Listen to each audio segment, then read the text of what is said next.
दोस्तों अगर आप भी ना मेरी तरह फर्टिलाइज़र या खाद अपने खेतों में पौधे की जड़ में लगा रहे हैं या सीधा ही हम फेंक रहे हैं अपने फील्ड में, तो हम लोग ना दो नुकसान कर रहे हैं।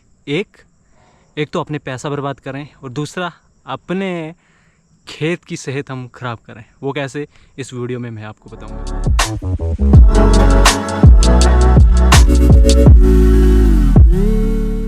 मैं हूं नासिर और आपका एक बार फिर से स्वागत करता हूं MBA व्लॉग वाला के इस फार्मिंग व्लॉग में। आज के इस व्लॉग में हम बात करेंगे अपने फर्टिलाइज़र की, कि फर्टिलाइज़र क्या चीज़ है, कितना यूज़ करना चाहिए, कौन कौन सा फर्टिलाइज़र यूज़ करना चाहिए, कैसे यूज़ करना चाहिए और गवर्नमेंट ने कितनी एक लिमिट दी हुई है फर्टिलाइज़र यूज़ करने की, सॉइल टेस्टिंग और हर चीज़ के बारे में आज हम करेंगे बात इस फार्मिंग व्लॉग में। और जो भी हमें न्यूट्रिएंट्स चाहिए सेम उसी तरह इन पौधों को भी ना न्यूट्रिएंट्स चाहिए, और वो जो न्यूट्रिएंट्स हैं वो मिलते हैं फर्टिलाइज़र के थ्रू।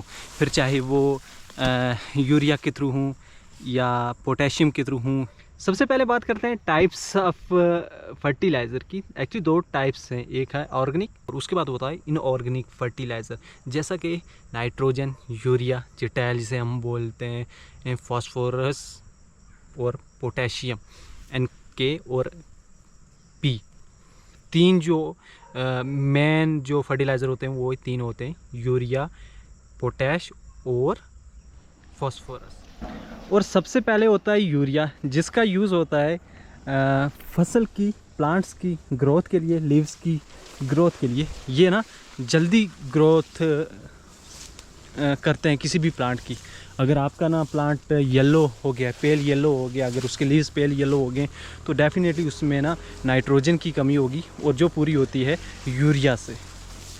तो उसके बाद अगर बात करें ना फास्फोरस की, जो एक पौधे की रूट्स और उसकी फ्लावरिंग में हेल्प करती है, यानी कि उस पे जो फल लगेगा, जैसे अभी मेज़ का सीज़न चल रहा है तो जो उस पे मक्की का सिट्टा या जो खुम साथ में लगेगी उसको ग्रोथ करने में फास्फोरस हेल्प करता है। और तीसरे नंबर पे जो सबसे ज़्यादा ज़रूरत होती है वो है पोटेशियम की, जो ओवरऑल प्लांट की हेल्थ, उसको बीमारियों से बचाता है, उसको फ्रूटिंग जब होती है उसको बीमारियों से बचाता है, वो ओवरऑल इसके लिए बेनिफिट देता है। तो हमारी जो ज़मीन है उसमें 17 किस्म के न्यूट्रिएंट्स, जो मेन न्यूट्रिएंट्स होते हैं, लेकिन तीन जो मेन जो न्यूट्रिएंट्स हैं वो हैं नाइट्रोजन, फास्फोरस और पोटेशियम, जो उसको सबसे ज़्यादा किसी भी मतलब पौधे को ग्रोथ में, उसकी डिजीज़ रेजिस्टेंस में या उसके ओवरऑल रूट हेल्थ में जो तीन चाहिए वो तीन हैं। नाइट्रोजन जिसे हम चिटैल बोलते हैं, फास्फोरस और पोटेशियम जिसे हम काला हेल बोलते हैं। कि जो फर्टिलाइज़र है उसको यूज़ कैसे करना है। वैसे तो सबसे पहले मैं रिकमेंड करूँगा, अगर हमने सॉइल टेस्ट करवाना सबसे पहले जो ज़रूरी है, किसी भी एग्रीकल्चर बॉडी ने ये एक लिमिट बताई है कि कैसे यूज़ करना है। 5, 4 और 1 की रेशो रखनी है, यानी कि 5 किलो चिट्टा हेल, 4 किलो काला हेल और 1 किलो फास्फोरस हम रख सकते हैं, वो भी सिर्फ एक किनाल में।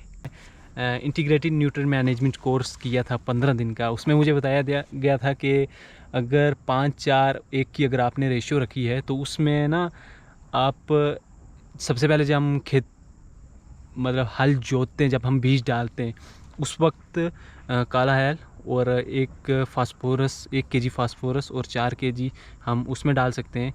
वो 2 kg हम जब अपना बीज डाल रहे हैं तब डाल सकते हैं, और 2 kg जब हम उसकी गुडाई कर रहे हैं तब डाल सकते हैं, और 1 kg जब लास्ट पे उस पर फ्लावर्स लगना शुरू हो जाते हैं तब हम उसकी जड़ों में डाल सकते हैं। वो उतना ही नाइट्रोजन लेगी जितना उसको ज़रूरत है। जो ओवरऑल नाइट्रोजन रहेगी वो एक्सेस हो जाएगी। जो खेत हैं वो मतलब उनकी हेल्थ बहुत डिग्रेड हो जाएगी इन केमिकल फर्टिलाइज़र यूज़ करने से। तो घर की खाद है, यानी कि भैंसों की गोबर हो गया, अगर दोनों का कॉम्बिनेशन रख के अगर हम डालेंगे तो वो भी सबसे ज़्यादा बेस्ट रहेगा। अगर मैं अपने गाँव ठंडा पानी में रखूँ तो लोग ना काफ़ी ज़्यादा हम लोग फर्टिलाइज़र का यूज़ कर रहे हैं, यूरिया का यूज़ कर रहे हैं। हम सीधा दुकान पे जाते हैं, भाई 1 बैग दे दो, खुला तो नहीं होता नहीं, 1 बैग दे दो, वो डाल दिया हमने। अगर हमारी 5 कनाल है, 10 कनाल है या 1 कनाल है, खुला हम उसमें डालते जा रहे हैं फर्टिलाइज़र।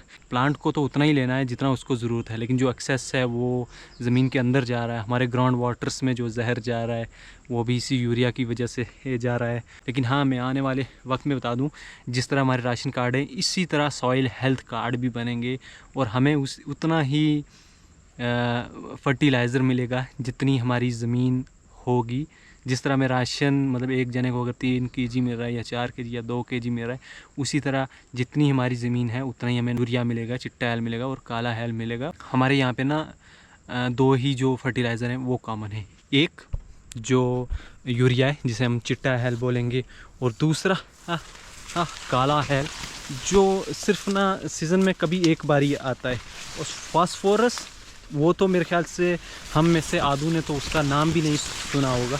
वीडियो का बनाने का मकसद थोड़ा सा यही था कि चलो अगर 1-2-4 बंदे भी मेरी वीडियो देख रहे हैं, मे भी कुछ ना कुछ अगर हम गूगल पे सर्च करेंगे तो हमें इसके रिलेटेड बहुत सारी इन्फॉर्मेशन मिल जाएगी कि हमें अपने खेतों में कितना पोटैश या फास्फोरस यूज़ करना चाहिए। तीनों जो फर्टिलाइज़र्स हैं वो या तो लिक्विड में आ रहे हैं या फिर वो तीनों मिक्स होके आ रहे हैं। और उसके बाद कुछ फर्टिलाइज़र यानी कि यूरियाज़ जो हैं वो नीम कोटेड हैं। अभी जो हमें 300 रुपये 40 kg का बैग मिल रहा है या 1200 रुपये का मिल रहा है, इस पे हमें कम से कम 60 to 70% जो सब्सिडी है वो गवर्नमेंट की तरफ से मिल रही है। और मे भी हो सकता है कि आने वाले वक्त में ये फर्टिलाइज़र बहुत महंगा होगा। क्यों होगा? क्योंकि हमारे खेतों को अब आदत सी हो गई है। हम ये भी है कि हम लोग एग्रीकल्चर की ओर अब ज़्यादा ध्यान भी नहीं दे रहे हैं। कह रहे यार छोड़ो, क्या है, हमें राशन या चावल की बोरियां स्टोर से मिल जाएंगी।